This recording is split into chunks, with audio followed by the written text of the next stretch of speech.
중국 어선들의 선 넘은 횡포로 인해 대한민국의 시름이 깊어져만 가고 있다. 중국 어선들이 태극기를 달고 전 세계를 활보하고 다니기도 하는데 대한민국 해경 측에서는 수차례 경고했음에도 불구하고 중국의 노략질이 줄기는커녕 점점 더 그 규모를 더해가고 있다. 이 와중에 청와대 게시판에 올라온 청원글들이 눈길을 모으고 있다. 바로 불법 중국 어선의 실탄을 쏴서 다시는 우리 해역에 못 들어오게 하라는 다소 과격해 보이는 주장이다. 해당 청원을 살펴보자면 우리나라는 중국에게 너무 무르다. 우리나라에서 제품을 만들면 중국에서 모양만 비슷한 짝퉁을 만들어도 우리나라는 항의하지 못한다. 백날 고무탄 쏘면 뭐하나. 해경이 백날 쫓아가봐야 중국 어선들은 우리 해경을 만만하게 본다. 중국 놈들에게는 해경이 아닌 해군이 출동해야 한다. 가끔 공군이 중국 근접까지 전투기를 몰고 가서 시위도 해야 한다. 일본도 우리나라 독도에 전투기도 보내고 순찰선인가 뭔가 하는 배도 보내지 않는가. 노하우를 쌓아서 일본도 중국도 우리 영해를 침공하지 못하게 시위를 해야 할 것이라는 주장이다. 과연 대한민국이 정말 해당 청원의 주장처럼 중국 어선들에게 실탄을 발사할 수 있을까? 여기에 더해 중국 항공모함과 초계기 등이 서해 중간선 넘어 배타적 경제수역 중첩구역을 오가며 이어도를 놓고 갈등 상황까지 촉발되고 있다. 중국과 한국의 해상 갈등에 대해 자세히 알아보자. 지난 몇 년간 끊임없이 대한민국의 영해를 탐해온 중국 어선들은 코로나19로 인해 단속이 느슨해진 틈을 타 서해안 지역을 점령해가고 있다. 실제로 중국 어선의 불법 남획이 늘어나는 상황으로 인해 국내 어선의 생산량이 줄었고 수산물 가격이 올라 소비자 피해도 가시화되고 있다. 해양수산부에 따르면 지난해 서해에서 납포하거나 퇴거 조치한 중국 어선 수가 4,438척에 달한 것으로 집계되었다. 이는 2019년 953척보다 무려 4.7배 많은 수치며 심지어 2018년 338척보다는 13.1배 증가했다. 특히나 우려되는 생물을 살펴보자면 쭈꾸미, 꽃게가 비상사태를 맞았다. 보통 쭈꾸미 같은 경우 이맘때면 하루에 20톤씩 나와야 하는데 지금은 채 2에서 3톤이 안 나오고 있고 킬로그램당 2만원의 시가를 형성하고 있는데 만약에 이 상태에서 소비가 살아나면 2배의 가격으로 폭등할 것이라는 분석이 나오고 있다. 꽃게도 마찬가지다.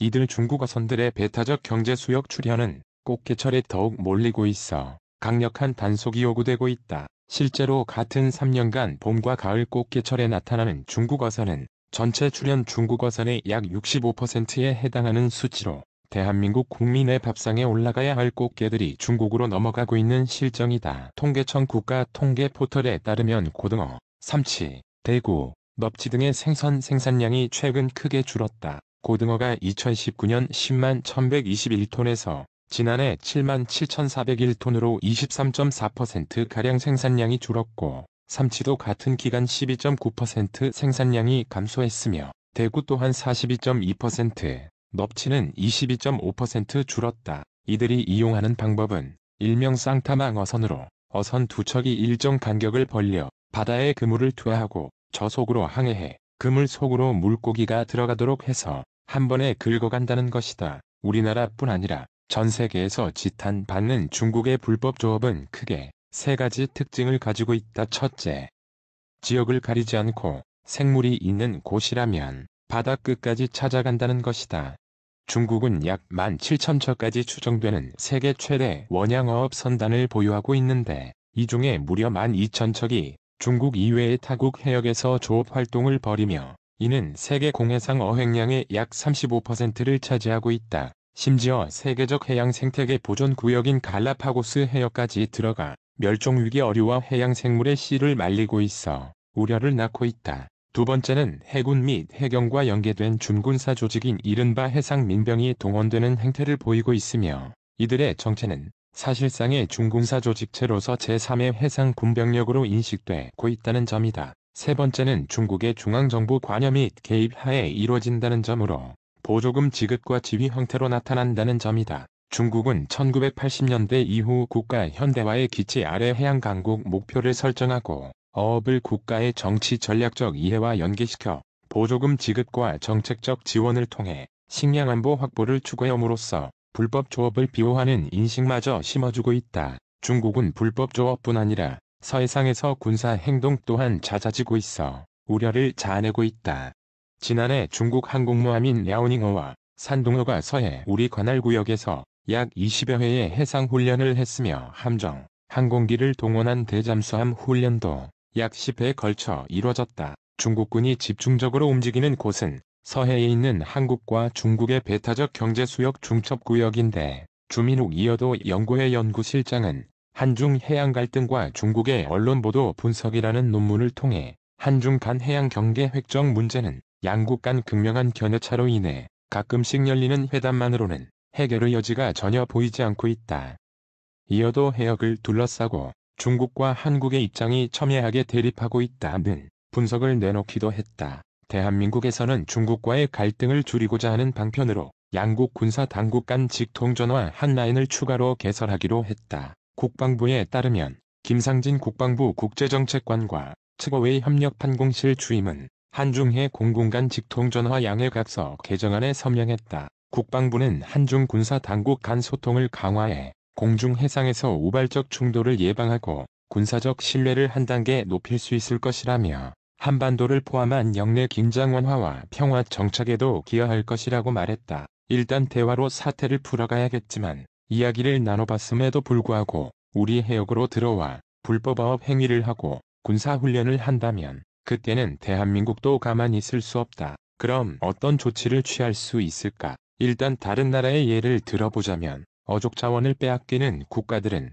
군사작전 수준의 강경한 대응에 나서고 있다. 중국과 어업권 분쟁을 겪었던 인도네시아는 남중국해 인근 나투나 제도에 F-16 전투기 5대를 배치했으며 베트남도 불법 조업 등을 단속하는 수산자원감시대 소속 선박의 기관총, 고사총 등의 무기류를 탑재했다는 보도가 나온 바 있다. 아르헨티나 해군은 불법 조업 단속에 강력히 저항하는 중국 저인망 어선에 총격을 가해 격침했고 일부 국가들은 중국 어선 등의 무허가 조업에 대해 수십억에서 수백억 원 수준의 벌금 폭탄으로 대응하고 있다. 우리나라도 공용화기를 사용했던 사례가 있다.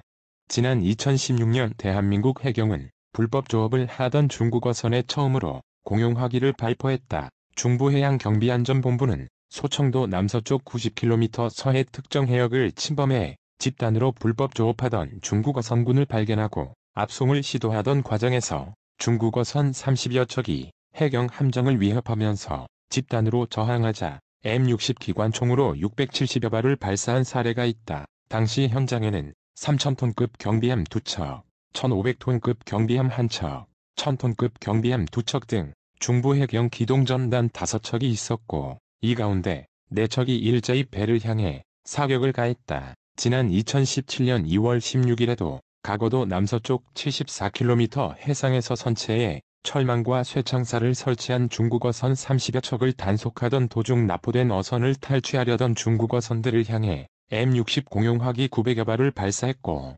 2017년 12월에도 중국 어선들이 단속 함정을 향해 돌진하자 총탄 200발을 발사했다. 해양경비법에 따르면 선박이나 범인이 선체, 무기, 흉기 등 위험한 물건을 사용해 경비 세력을 공격할 때에 개인화기 외에도 공용화기를 쓸 수 있다. 또 2017년부터 개정법이 시행되면서 경비 세력을 공격하려는 경우 3회 이상의 정선, 이동명령에 따르지 아니하고 경비 세력에게 집단으로 위해를 끼치거나 끼치려는 경우에도 공용화기를 사용할 수 있다. 올해도 대한민국에서는 중국 불법 어선을 대비해 준비하고 있다. 서해 5도 특별경비단 관계자는 불법 조업을 철저히 단속해 조업 질서를 확립하겠다며 퇴거 위주의 단속을 하지만 필요한 경우 방역 지침을 준수해 불법 외국 어선을 납포하겠다는 포부를 밝혔다. 권리는 그것을 지킬 용기가 있는 자에게만 주어진다. 로저 볼드윈의 명언이다. 지금 대한민국은 국토와 영해에 있는 모든 것을 지킬 권리가 있다. 그리고 이 권리를 위해 조금 더 용기를 내야 할 시점이라고 생각한다.